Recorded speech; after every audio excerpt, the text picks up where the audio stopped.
بسم اللہ الرحمن الرحیم۔ اللہ کے نام سے شروع جو بڑا مہربان نہایت رحم والا ہے۔ راستے پر چلنا شروع کرتے ہی راستہ نظر آنے لگتا ہے۔ کبھی بھی کسی خوشی کے جانے پر غم نہ کرو جو ہمیشہ کے لیے چلی گئی ہے، کیونکہ یہ آپ کے پاس کسی اور شکل میں واپس آئے گی، یہ یقینی طور پر جان لیں۔ اپنی ضروریات کے لیے دوسروں کی طرف مت دیکھو۔ جس نے تمہیں پیدا کیا وہ تمہاری ضروریات بھی پوری کرے گا۔ جب کوئی آپ پر تنقید کرتا ہے یا آپ سے اختلاف کرتا ہے تو آپ کے دل میں نفرت کی ایک چھوٹی سی چیونٹی جنم لیتی ہے۔ اگر آپ اس چیونٹی کو ایک دم نہیں مارتے تو وہ سانپ بن جاتا ہے۔ ان لوگوں پر بھروسہ نہ کریں جو آپ کو دوسروں کے راز بتاتے ہیں۔ زندگی کو جینا آسان نہیں ہوتا، زندگی کو جینا آسان بنانا پڑتا ہے، کچھ صبر کر کے، کچھ برداشت کر کے، اور بہت کچھ نظر انداز کر کے۔ زندگی اتنی مشکل کیوں ہوتی ہے؟ زندگی اگر مشکل نہ ہوتی تو ہمیں کبھی احساس نہ ہوتا کہ صبر کیا ہے، ہمت کیا ہے، حوصلہ کیا ہے۔ زبان کو بہت کنٹرول میں رکھو، کیونکہ تلوار کا زخم بھر جاتا ہے، گولی کا زخم بھر جاتا ہے، زبان کا زخم ساری زندگی نہیں بھرتا۔ زبان سے کبھی بھی کسی کو زخم نہ دینا۔ زندگی کے حسین لمحات واپس نہیں آتے، لیکن اچھے لوگوں سے تعلقات اور ان سے وابستہ اچھی یادیں ہمیشہ دلوں میں زندہ رہتی ہیں۔ اپنوں کی خوشی کے لیے، ان کے چہروں پر مسکراہٹ دیکھنے کے لیے انسان بھول جاتا ہے کہ اس کا اپنا بھی کوئی چہرہ ہے، کوئی وجود ہے۔ اور جب وقت بدلتا ہے تو سب سے پہلے آپ کا اپنا چہرہ آپ کو پہچاننے سے انکار کرتا ہے۔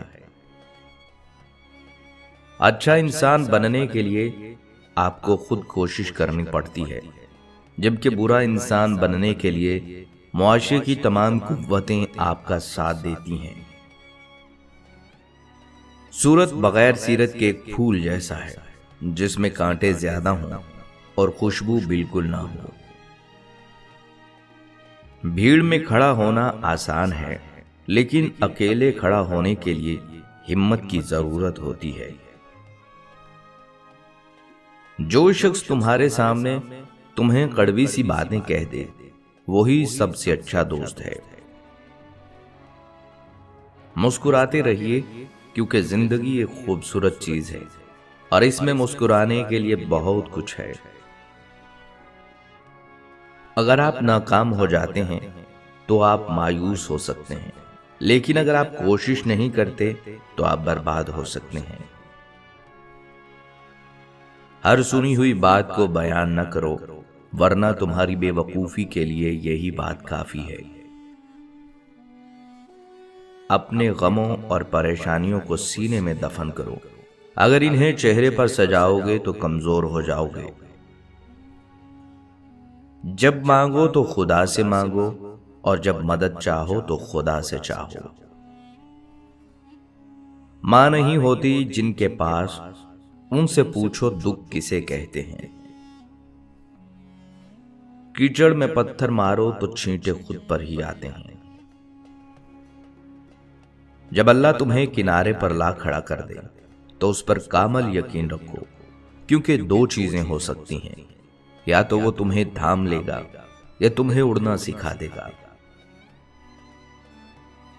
جب انسان پر برا وقت آتا ہے تو لوگ غلطیاں پکڑتے ہیں، ہاتھ نہیں۔ جھگڑے اس لیے بھی ختم نہیں ہوتے کہ ہم جھگڑے کو جھگڑے ہی کے ذریعے ختم کرنے کی کوشش کرتے ہیں۔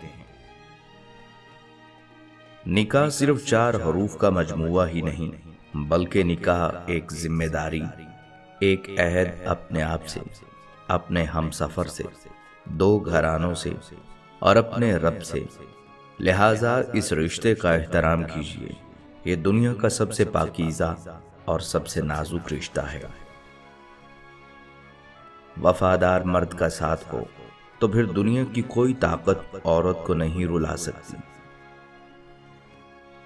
ابلیس کا رویہ یہ تھا کہ وہ اپنی غلطی پر شرمندہ نہیں تھا، اور ہمارا رویہ یہ ہے کہ ہم شرمندہ ہونے والے کو ایسا ذلیل کرتے ہیں کہ وہ ابلیس بن جاتے ہیں۔ کسی کے آگے آنسو بہانے سے وہ اپنا نہیں بن جاتا، جو اپنے ہوتے ہیں وہ رونے نہیں دیتے۔ اگر آنسو بہانے ہیں تو اللہ کے آگے بہاؤ، جو اپنوں سے کہیں زیادہ تم سے بہت پیار کرتا ہے۔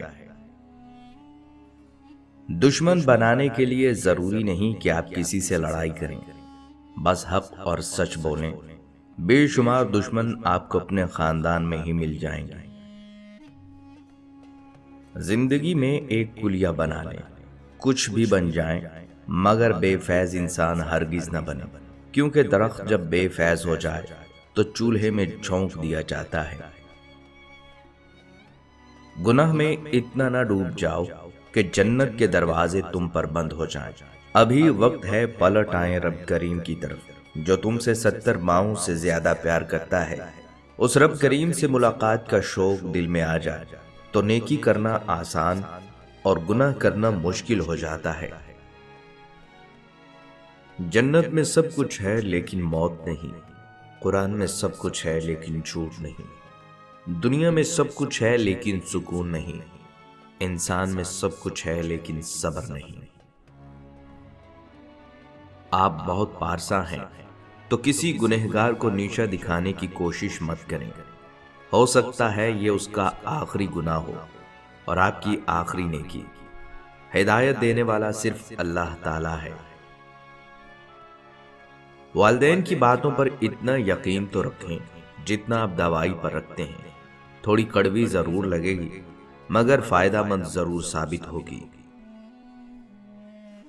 اگرچہ مختصر رہیں لیکن مخلص رہیں۔ کئی بناوٹی چاہنے والوں سے ایک مخلص چاہنے والا بہتر ہے۔ کسی گناہ کا عام ہو جانا اسے حلال نہیں کر دیتا، بلکہ عذاب الہی کا خطرہ مزید بڑھا دیتا ہے۔ زندگی نے بہت کچھ سکھایا ہے، کتابوں نے بھی رہنمائی کی، لیکن انسانی رویوں نے جو سبق دیا نہ تو وہ زندگی کے کسی ورق پر اور نہ ہی کتاب کے کسی صفحے پر تحریر تھا۔ وقت کا جواب ہمارے جواب سے ہمیشہ بہتر ہوتا ہے، اور وقت صرف اس وقت جواب دیتا ہے جب ہم کسی کی زیادتی کا جواب دینے کی بجائے صبر سے کام لیتے ہیں اور اپنا معاملہ اللہ پر چھوڑ دیتے ہیں۔ امیر نے جو پکڑی ہے کیا خوبصورت لکڑی ہے، اس لکڑی پر جو نقاشی ہے وہ غریب نے تراشی ہے۔ امیر کی یہ سوٹی ہے، غریب کی یہ روٹی ہے۔ ہم نے تبصروں اور بحث میں پڑھ کر ہمیشہ ہی زندگی کا وہ حصہ برباد کیا جس میں ہم مسکرا سکتے تھے۔ کتنا ہی عجیب اور دلچسپ ہوتا ہوگا وہ لمحہ جب آپ کے سامنے لوگ جھوٹ بول رہے ہوں اور آپ اس جھوٹ کی حقیقت سے واقف ہوں۔ تمہاری سب سے بڑی جیت پتہ کیا ہے؟ تم بدلہ نہ لو، معاف کر دو اسے جس نے تمہیں سب سے زیادہ تکلیف دی ہے۔ جن رشتوں کی بنیادوں میں جھوٹ کی ملاوٹ ہو وہ ایک سچ پر یوں زمین بوس ہوتے ہیں کہ پھر بہت سے سچ مل کر بھی ان کی دوبارہ تعمیر نہیں کر سکتے۔ اپنی اندھیری قبر کو خود روشن کرنے کی تیاری کریں۔ آج زندہ انسان سے لوگ وفا نہیں کرتے تو کل مٹی کے ڈھیر کے لیے کون دعا کرے گا؟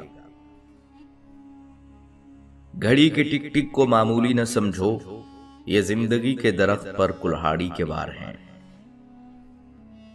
ستم تو یہ ہے کہ ہماری صفوں میں ہیں شامل چراغ بجھتے ہی خیمہ بدلنے والے لوگ۔ جھوٹ کبھی عزت نہیں پاتا، چاہے اس کی پیشانی پر چاند بھی نمودار ہو جائے۔ سچ کبھی ذلیل نہیں ہوتا، چاہے سارا زمانہ اس پر قہقہے لگائے۔